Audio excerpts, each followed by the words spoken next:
이사야 8장 16절에서 18절까지 보겠습니다. 너는 증거의 말씀을 싸매며 율법을 내 제자들 가운데에서 봉함하라. 이제 야곱의 집에 대하여 얼굴을 가리시는 여호와를 나는 기다리며 그를 바라보리라. 보라, 나와 및 여호와께서 내게 주신 자녀들이 이스라엘 중에 징조와 예표가 되었나니 이는 시온산에 계신 만군의 여호와께로 말미암은 것이니라. 오늘 말씀의 제목은 여호와를 기다리며 바라보리라 입니다. 지금 우리가 보고 있는 상황은 7장부터 이어지고 있는 아하스 왕 당시 아람 연합군이 쳐들어왔을 때 이야기입니다. 그들이 와서 거의 정복당하고 예루살렘만 겨우나마 포위되어 있는 위급한 상태에 있어요. 적들의 위협은 계속되고 예루살렘 성만 겨우 남았을 때 왕의 마음이 바람에 숲이 흔들린 같이 흔들렸다고 했습니다. 그때 이사야가 왕에게 이러한 일로 걱정하지 말고 하나님만 의지하면 하나님께서 함께 하실 것이다, 이렇게 일러주면서 임마누엘의 은혜를 전해줍니다.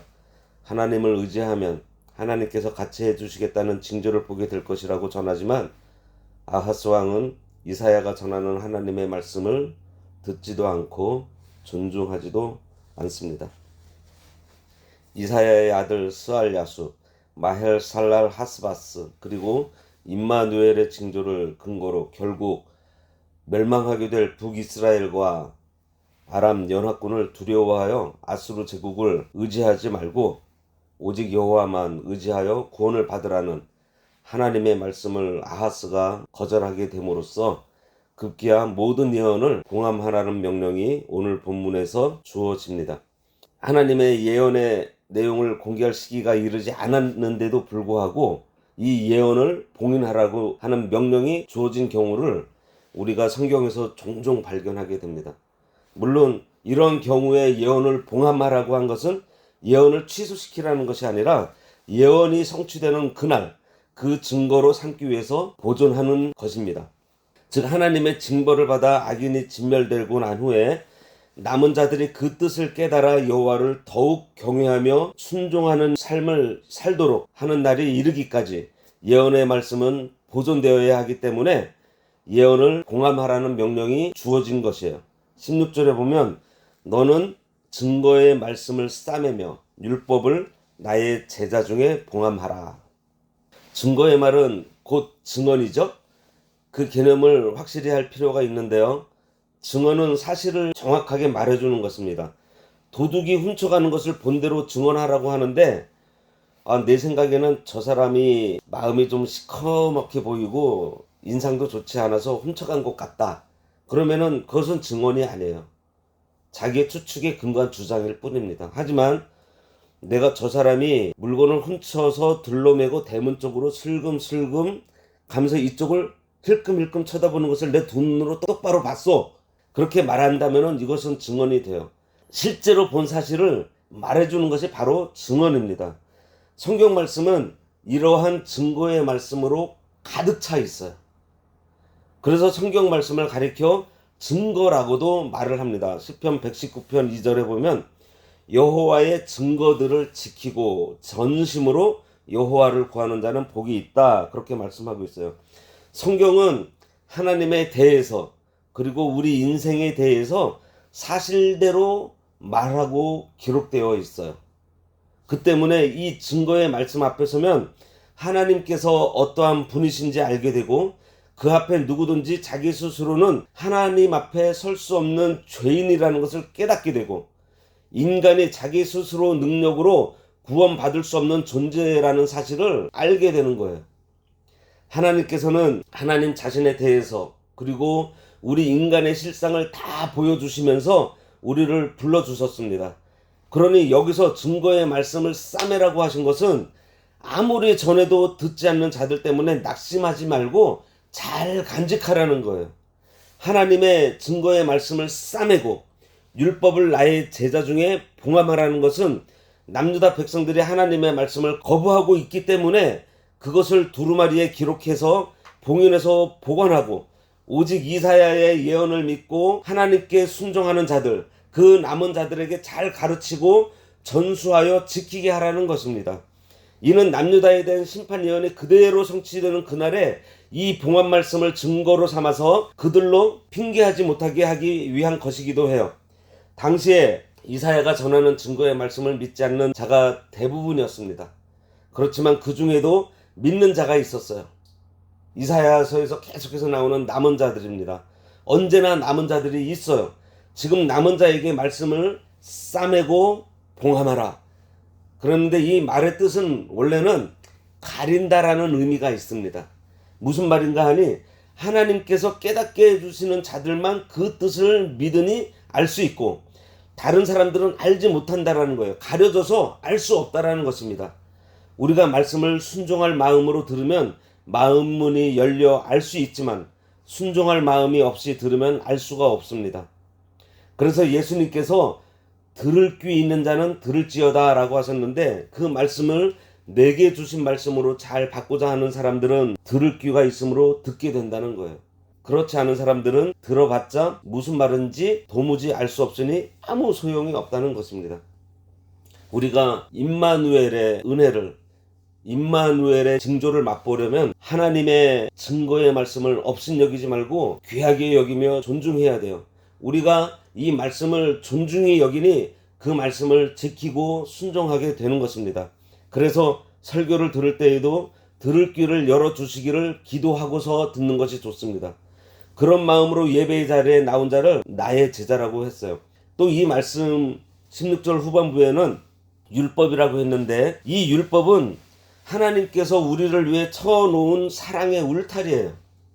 하나님의 은혜로 소명받은 자가 그 은혜 속에 머무는 길을 가르쳐 준 것이 바로 율법입니다.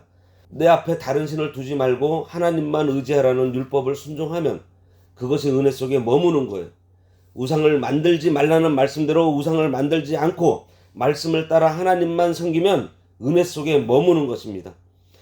그래서 율법은 하나님의 은혜 안에 머물도록 울타리를 쳐놓은 것과 같아요. 우리로 꼼짝 못하도록 얽매여 놓은 것이 율법을 주신 목적이 아니라는 거예요.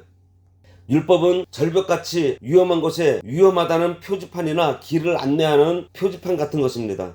절벽 가까이 가서 실족할 수 있으니 더 이상 넘어가지 말라고 하나님께서 가르쳐 주시고 은혜 안에 머무는 바른 길을 제시해 주는 것이 바로 율법이에요. 그러니 증거의 말씀을 잘 받으면 은혜를 잊게 되고 율법의 말씀을 잘 순종하면 받은 은혜를 안전하게 우리가 유지할 수가 있는 것입니다. 그렇게 울타리 안에 거하면 도둑도 들어오지 못하고 또 그 안에 있는 것도 밖으로 빼앗기지 않는 것이에요. 16절 말씀을 요약하면 증거의 말씀을 잘 받아서 잘 간직하고 제자 중에 봉합하라는 이것은 이사야의 제자들에게 즉 남은 자들에게 잘 가르쳐서 마음뼈에 새기도록 하여 그 일이 이룰 때 하나님의 말씀대로 된 줄을 깨닫게 하라는 것입니다. 17절에 이제 야곱의 집에 대하여 얼굴을 가리시는 여호와를 나는 기다리며 그를 바라보리라. 이것은 하나님의 말씀을 사모하는 이사야 자신은 하나님을 기다리며 바라지만 하나님을 믿지 않는 아하스 왕과 백성들에게 하나님께서 낯을 가리심으로 하나님께서 함께 하시는 것을 나타내 주시지 않겠다는 것입니다. 하나님은 영이심으로 보이지 않기 때문에 얼굴을 우리가 알 수 없어요.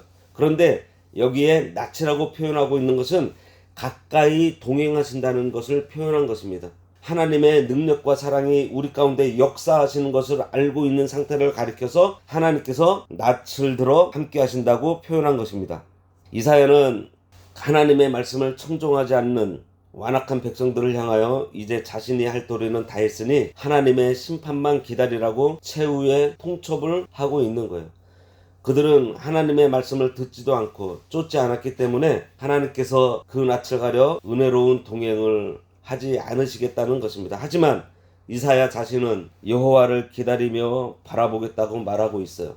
우리들도 이사야와 같은 신앙을 가져야 합니다. 세상은 하나님께서 일반 계시로 나타내 주셨는데도 하나님을 알지 못하고 심지어 교회에서도 성도라고 하는 사람들마저도 하나님의 말씀을 듣지 않고 멸시하고 인본주의로 나가는 그러한 세상이 되었어도 나는 하나님만 바라며 하나님의 말씀을 듣고 순종하겠다는 마음과 자세를 가져야 합니다.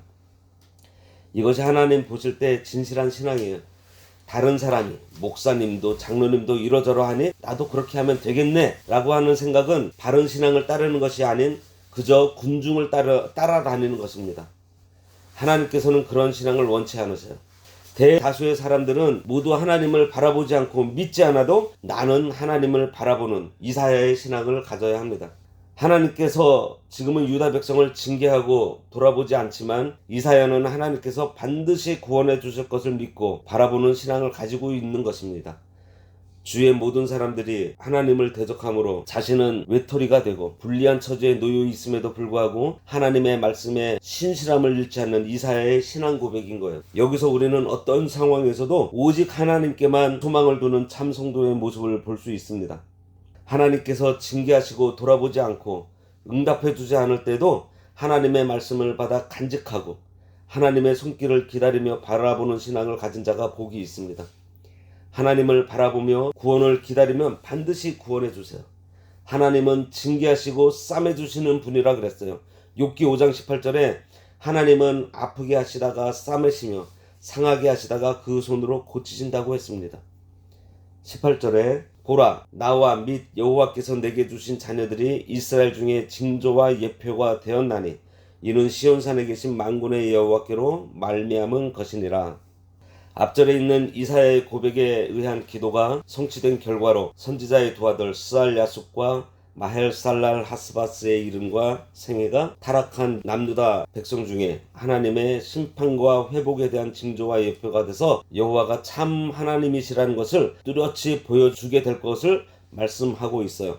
물론 하나님의 증거의 말씀은 대다수 사람들의 멸시와 핍박의 표적이 되기도 했지만 어떤 세력도 그 증거를 인멸하지 못하는 것은 이것이 만군의 여호와의 하나님의 증거가 되기 때문입니다. 역사적으로 볼 때도 성경을 없애려고 마귀가 얼마나 애를 썼습니까? 성경을 다 모아서 불태워 버리기도 하고. 그런데 지금 전 세계적인 베스트셀러가 성경이라는 것은 어떤 누구도 부인하지를 못하고 있어요. 오늘 말씀을 통해 보게 된 이사야의 신앙, 다수가 남들은 하나님의 말씀을 업신여겨 듣지 않으므로 하나님께서 그들에게서 낯을 가리심으로 희망 없는 것 같은 세상이 되었지만 이사야가 그래도 나는 여호와를 기다리며 바라보겠습니다 라고 하는 이 신앙을 우리도 가져야 하겠습니다. 기도하겠습니다. 하나님 아버지, 세상이 너무 타락하고 모두가 하나님을 알지도 못하고 하나님께서 증거의 말씀으로 우리들을 깨우쳐 주시고 선지자를 통해서 계속해서 전함에도 불구하고 거절하는 이스라엘 백성에게 낯을 가리시고 절망의 상태로 놔두시는 때 이사야는 나는 하나님을 기다리며 바라보겠다라고 한 신앙을 저희들에게 주셔서 어떠한 상황에서도 늘 주를 앙망하며 사는 저희들 되도록 인도하여 주시옵소서. 오늘 거룩한 주일 하나님께서 허락하여 주셨사오니 신령과 진정으로 하나님 앞에 나와 예배하며 또 하나님께서 오늘 내려주시는 그 많은 복들, 은혜를 받아 누리는 저희들 되도록 도와주시옵소서. 예수님의 이름으로 기도드리옵나이다. 아멘. 하늘에 계신 우리 아버지여, 이름이 거룩히 여김을 받으시오며 나라가 임하시오며 뜻이 하늘에서 이루어진 것 같이 땅에서도 이루어지이다. 오늘날 우리에게 일용할 양식을 주옵시고 우리가 우리에게 죄 지은 자를 사하여 준 것 같이 우리 죄를 사하여 주옵시고 우리를 시험에 들게 하지 마옵시고 다만 악에서 구하옵소서. 대개 나라와 권세와 영광이 아버지께 영원히 있사옵나이다. 아멘.